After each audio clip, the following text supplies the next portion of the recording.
Okay guys, welcome to yet again another video, another one. And this time we're going to be getting into what I like to call funnel theory. And this is understanding the critical points of funnels and talking to your customers and using email. This isn't every possible thing that could ever happen / what to do, what not to do. But if you follow the core concepts in this, if you just take this one video right here and apply it to your business, you're going to see massive results because you just need to understand this. And so as you see me building funnels and as you see us walking through the funnels that you're going to see in this course and email strategies and everything, you're going to see almost all of it. The decisions I make, my decision to send an email or not send an email, the decision to follow up this way or follow up this way, almost always comes down to the concepts we're going to cover right here. And these three critical points are understanding the LTV and break-even marketing style that I'm going to introduce to you a lot in this course.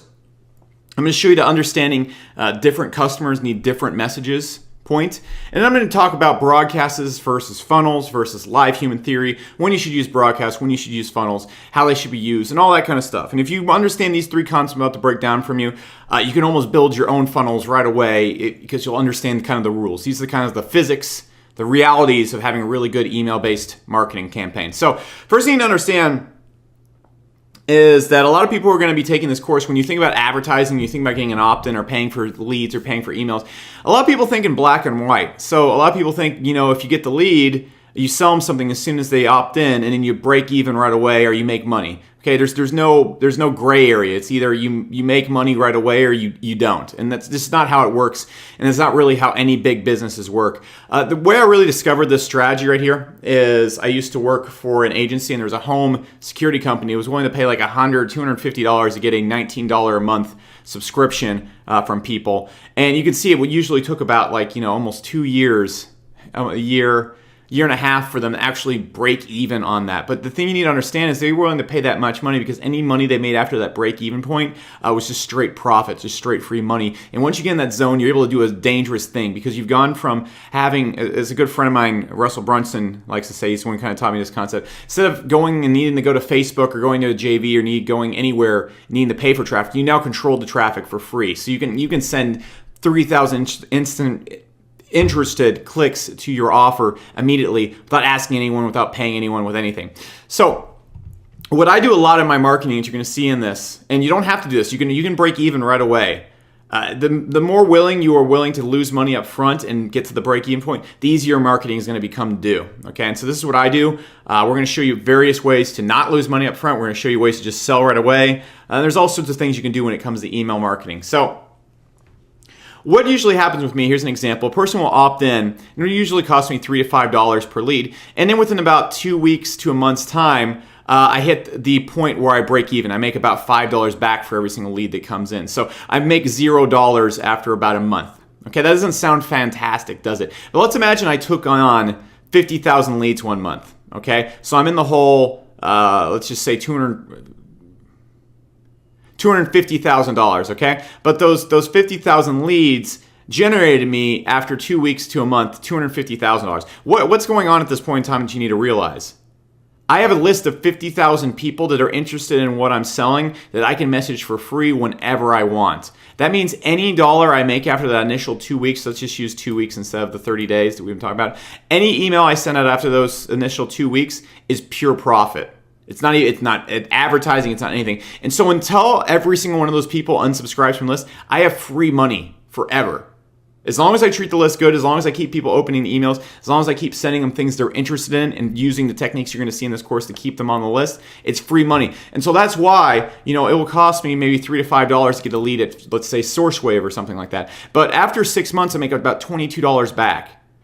I know this, and so that's how I'm able to go out there and generate tens of thousands of dollars a day, because I know if I go and spend $1,000 in a day, I know I'm making $8,000 back, okay? And so I'm making, at a hard cost, my hard cost is $1,000, my profit is $8,000. So you need to understand that that's absolutely huge when it comes in there. I'm getting an 8x ROI on the advertising that comes in, and that's just how I do it. So this is a concept you need to use, and the concept you need to be aware of, because the internet gets more competitive, you're going to see more people doing this, and people are going to stop playing the whole make money right away game because it's going to get more competitive. This is how you just kill everybody else. So understand that. Now, next thing you understand is when people come on your list, you need to have different messages for different people in different situations. For example, when a person comes on my list right away, they get put into a funnel where they just get a lot of value and content. They get nurtured and they get introduced to the brand as a whole.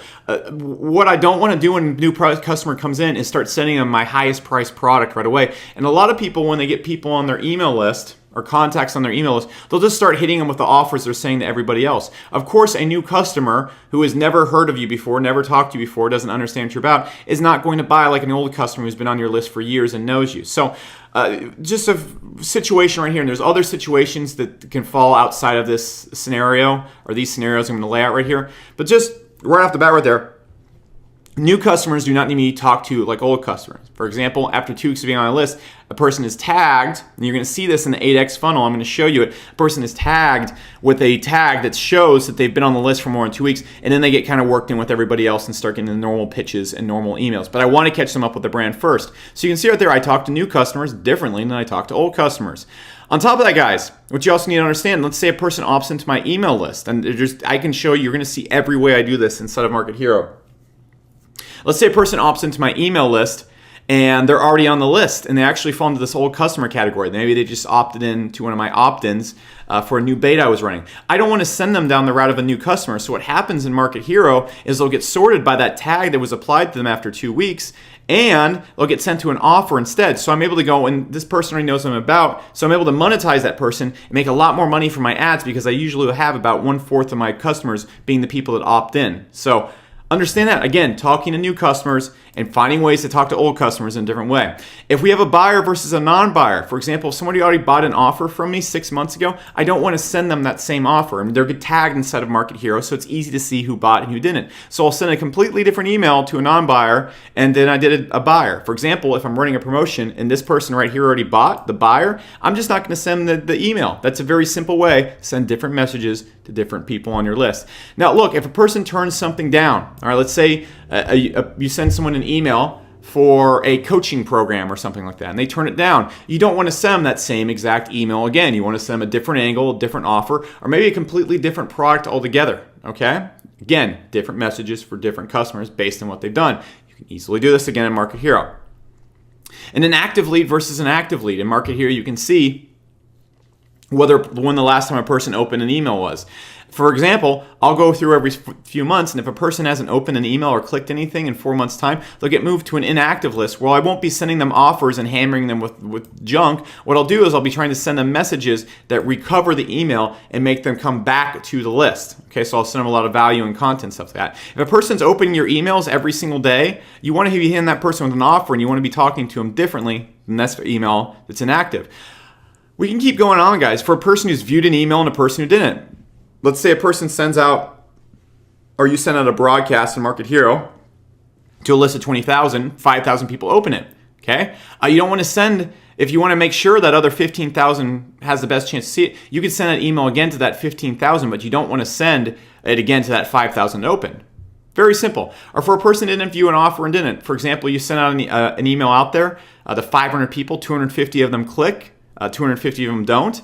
You don't want to send the person who clicked the email, who saw the offer, is going to have a different response than the person that didn't. So for example, let's say you're running a webinar, or you have an online workshop. So you send out a replay of the workshop to 10,000 people on your list, okay? So 500 people on your list click and watch that workshop, okay? Those people need to be sent a different message if they didn't buy than the person that never viewed the workshop. So let's imagine the person who didn't view the workshop. You don't want to send them another email saying, hey man, you missed the workshop and the offer. Here's the offer. I know you were wanting this. You don't want to do that because they haven't even seen the workshop first. But the people that have seen the workshop, you want to send them directly to the offer because they've already seen the workshop. You don't want to send them to the workshop again. And just these are 6 situations. There's tons of them that you'll see going on. But you see how I look at this and I talk to people differently on the list. This is absolutely huge. And it's been a giant pain in the ass till now to do this in other systems until Market Hero came out. So that's why this is going to blow your brain when you're going to be like, oh, holy crap, when we get into this, all right? So the final thing I want to talk about is broadcast versus funnels versus live human experience, okay? I've tried it before. One long, big funnel that goes on for like 6 months does not work, all right? People can tell they're talking to a robot if you do that, okay? So what you need to understand is sometimes a series of broadcasts where you're manually going out there and sending it and picking out the segments work better. Sometimes a funnel works better. Oftentimes, a funnel mixed with broadcasts is better, okay? So for example, when a person comes on my list, for the first 2 weeks, they're just in an automated funnel, okay? Because I know what they're going to get, and every person's going to get the same thing. Now, I don't want to have that be 6 months long because I want to keep relevant information coming at them. So let's say I send out a broadcast every Thursday for a webinar or something like that. I'm constantly going out there and balancing broadcasts between funnels. And the best way I think to use funnels is in short bursts. For example, if I'm running a promotion on a Monday, I'll send everybody into a funnel that's about 4 days long. Okay, and the funnel will react based on what they're doing and sort them based on what they're doing. And then eventually everyone will bump out of that funnel. Okay, I don't want to be going out there and doing all this advanced automation in broadcast, because that could just get really messy if I'm trying to separate groups of 20 and 30 people and stuff like that. But let's say we're going out there and we're just promoting a general offer. Okay, we send somebody to an affiliate offer, we send 10,000 people to an affiliate offer, and let's say 500 of them buy. What you can easily do is just remove the 500 people that bought and send another broadcast to the 9,500 that didn't buy, and then hit them up again. And so that's a really simple process right there, and you don't really need to set up a funnel for that, and it will just make it too robotic. So what you need to understand is there's sometimes you use funnels, there's sometimes you use broadcasts. What you need to keep in mind is you want people feeling like they're interacting with a live human, and broadcasts are going to create much more of that appeal and much more response. Okay, so understand it as we go through. So those are the three concepts, three kind of situations you need to understand before we dive into the actual funnel building. So what I'm going to do right now is we're going to hop into Market Hero in the next video, and I'm going to kind of show you how to apply these concepts in funnels so that when we get into the funnels, you already have a very good idea of how to build your own and how to use them intelligently as you go through it. So this has been Becker. I'll see you in the next funnel, the video, and that's all I got for now. So see you in a sec.